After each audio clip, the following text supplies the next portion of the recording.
नमस्कार, बनकर farmer YouTube channel तुमचं मनापासून स्वागत।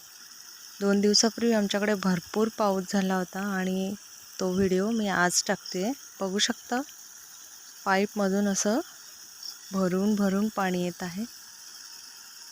पन्हाळ्या वगैरे टाकून आम्ही सर्व पाणी या शेततळ्यामध्ये साठवून ठेवत आहोत आणि याच पाण्याचा वापर आम्ही गुलाब असेल, रोजमेरी, बेसिल, शेवंती या सर्व पिकांना आम्ही जिप्सी वगैरे सगळ्यांना हेच पाणी दिलं जातं।